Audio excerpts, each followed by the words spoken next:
Hey, I'm Brandon. And I'm the same person, just not as annoying as him. Wow, okay. Set the tone. Damn. Anyway, I just wanted to explain something to people I know and to anybody I guess I don't know.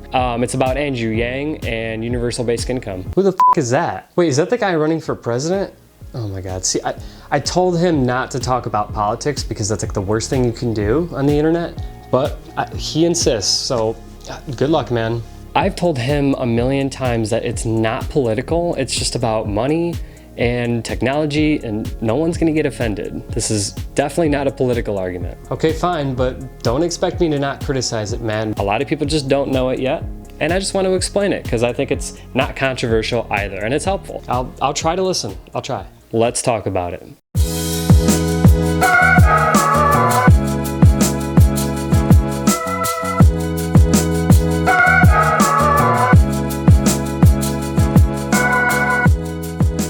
So what is universal basic income? It's a bad idea.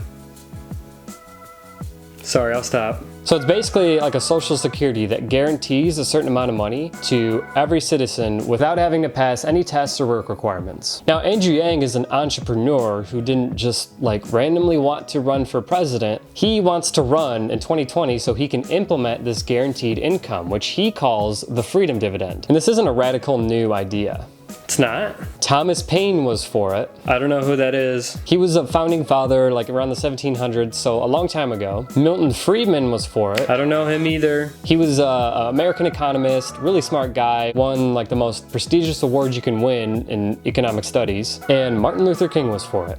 Do you know who that is? Well, I'm not dumb, but there's over 250 million adults in America. So how do we pay for that?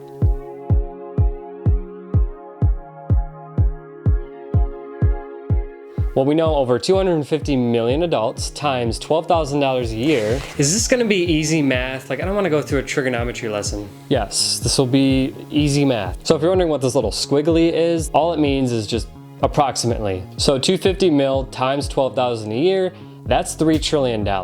This is where you lose most people. Before you even get a chance to say that it's only 1.8 trillion. How? All right, so let me just lay out some numbers so that this makes sense. The American economy is $20 trillion. Extremely vast at $20 trillion.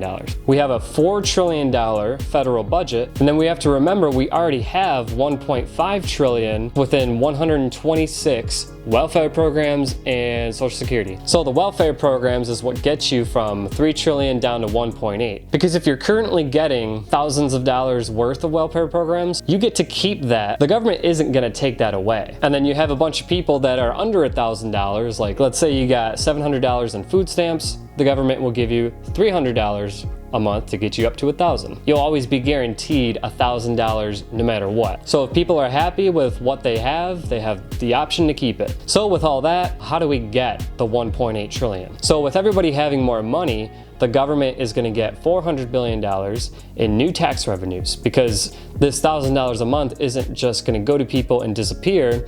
People are going to spend this money and it's going to go right back into the economy, and that's going to generate more tax revenues. And then roughly $100 billion to $200 billion is going to be saved on incarceration, homelessness services. Oh, stop. This isn't going to keep people out of jail. Are you kidding me? This isn't going to stop all crime. And all that Andrew Yang is talking about is just the margin. 10 to 20% of people that are feeling like they're losing their place, things aren't going well, and they're contemplating on being a criminal. Just a small percentage of those people that you're gonna save, that's billions and billions of dollars across the whole country. And then you're gonna save a lot of people that are coming out of prison from going back in. Because right now, if they come out of prison and they have nothing waiting for them, they're just gonna commit another crime and end up right back in jail.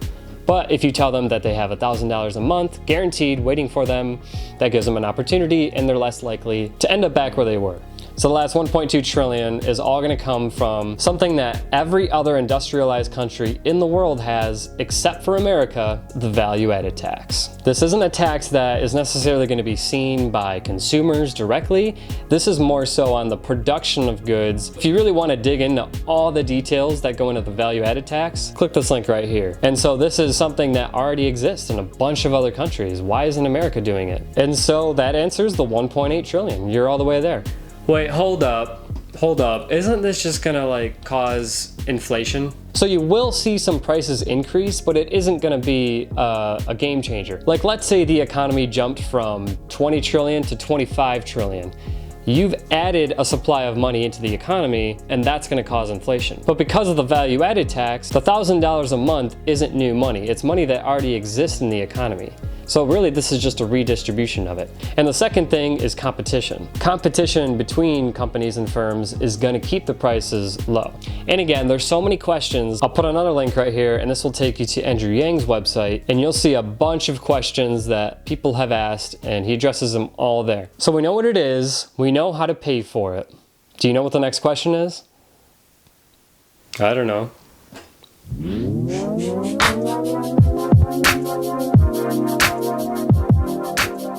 So why do we need the freedom dividend? I know we can all agree that we're going through the greatest technological shift the world has ever seen. Literally undeniable. I mean, look at me over here on my phone the whole time. Okay, boomer. The last decade, it has been taking away the most common jobs in America.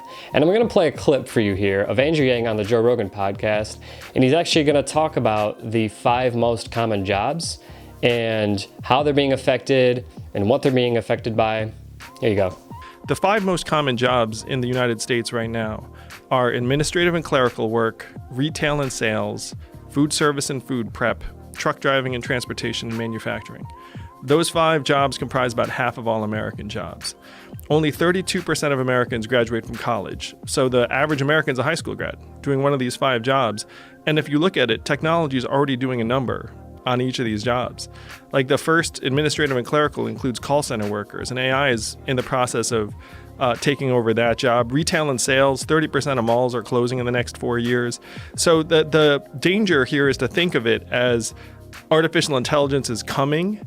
It's actually already eating up the most common jobs in our economy, and it's driving Americans into distress in various ways in the numbers. It's actually just pretty crazy to me, the fact that the 5 most common jobs in America make up half the jobs in America.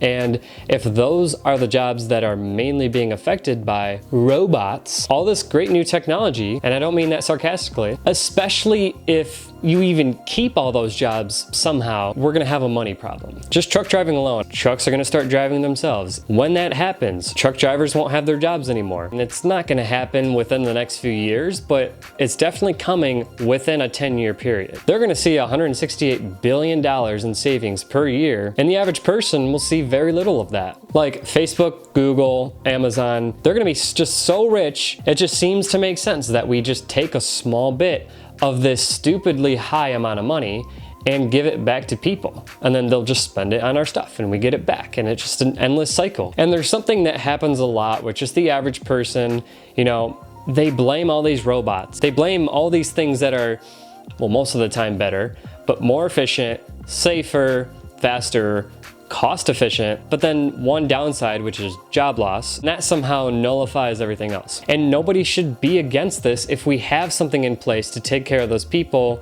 without their jobs. You know, we shouldn't be knocking the better way. We should be knocking regulations and government and policies for not having an answer to these better ways. That's what we should have our anger on. Don't take it out on Amazon. Don't take it out at like the self-checkout you see at a store. I mean, I know those are kind of annoying sometimes, but don't get mad at the better way. And I just want to quickly talk about coal miners that are losing their jobs. People are suggesting that they learn to code. I mean, that sounds crazy. UBI, I can explain why it's not, but I can explain why this would be, because assuming that you're going to retrain these guys who most of them have a high school education into highly skilled coders where there's only a handful of jobs. Studies have shown government-funded retraining programs have a 0 to 15% success rate. So this is not an option. With proof and numbers, we know it's not gonna work. There's nothing else to say about that. So I don't think we should have a complete winner-take-all economy that just doesn't seem sustainable. And so we need a freedom dividend to supplement this. Parents, I'm not one, so I'm not gonna pretend that I know what it's like.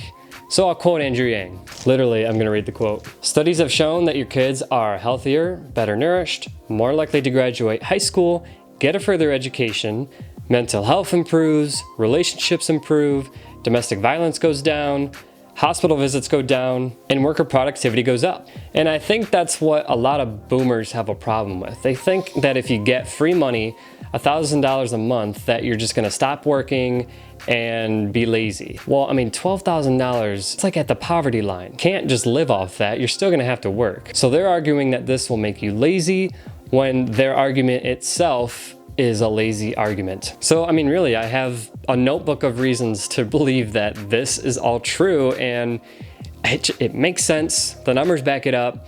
It's happened in other places. I didn't even mention Alaska.